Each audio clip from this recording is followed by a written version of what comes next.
कभी सोचा है कि एक राजकुमार जिसके पास दुनिया की हर दौलत, हर ऐशो आराम हो, वो अचानक सब कुछ क्यों छोड़ देगा? आज हम उसी इंसान सिद्धार्थ की कहानी में उतरेंगे जिसने जिंदगी के सबसे मुश्किल सवालों के जवाब खोजने के लिए अपना राजपाट सब त्याग दिया। देखिए, ये सवाल सिर्फ एक कहानी का नहीं है, ये तो हम सबकी फितरत से जुड़ा है। आखिर ऐसी कौन सी बेचैनी थी, कौन सी तीस थी जिसने एक राजकुमार को महल की सुनहरी दीवारों से बाहर झांकने पर मजबूर कर दिया? चलिए, सिद्धार्थ के मन की उस गहराई में उतरकर देखते हैं। तो कहानी शुरू होती है कपिलवस्तु से। राजा शुद्धोधन के बेटे राजकुमार सिद्धार्थ। बाहर से देखने पर उनकी जिंदगी एकदम परफेक्ट थी, ऐशो आराम, विलासिता, सब कुछ था। लेकिन अंदर ही अंदर एक अजीब सी बेचैनी थी जो उन्हें सोने नहीं देती थी।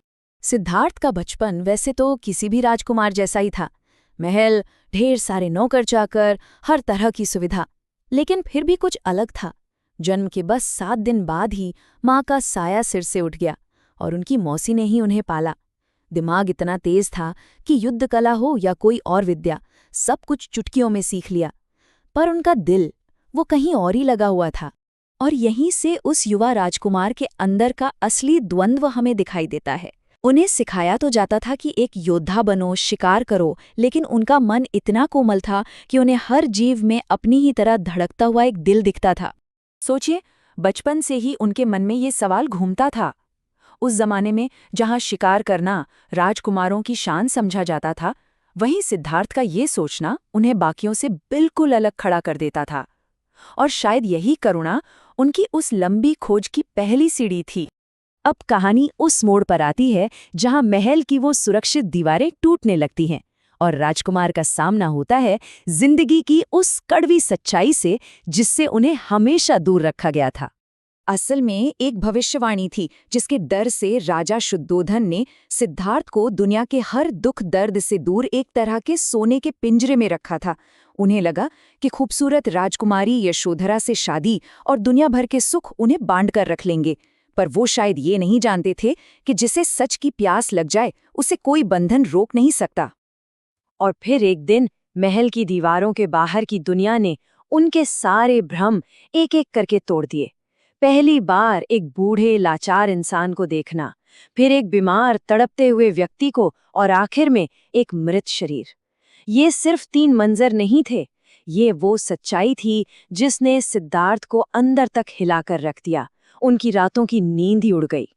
इन्हीं अनुभवों ने सिद्धार्थ को एक ऐसे दोराहे पर लाकर खड़ा कर दिया जहां उन्हें चुनना था, या तो महल का झूठा आराम या फिर सच की वो मुश्किल खोज।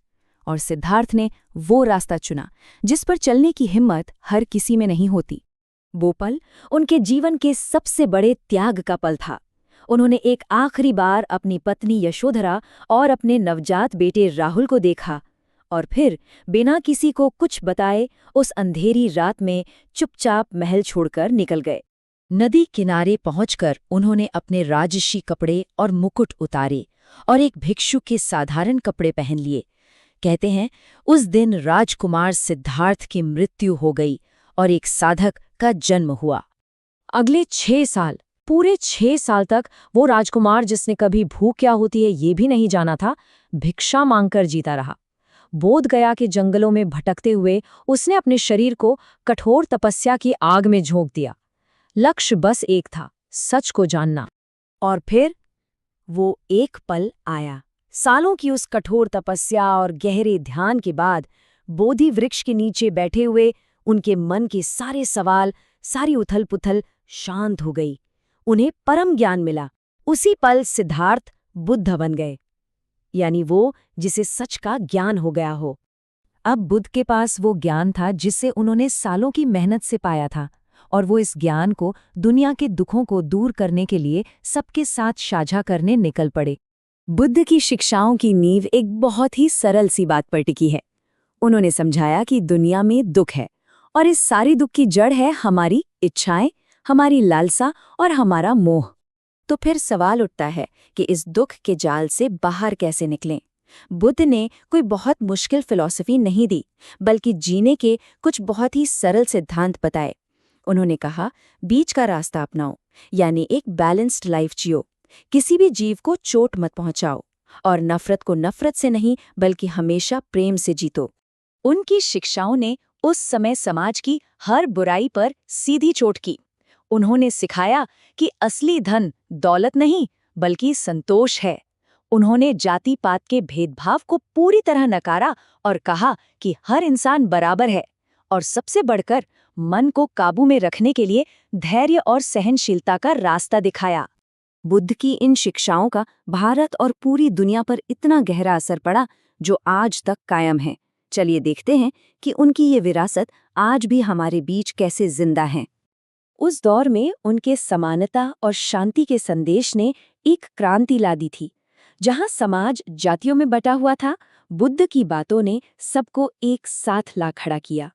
हर वर्ग के लोगों ने इसे दिल से अपनाया और भिक्षुओं के रहने के लिए विहार और मठ बनवाए गए।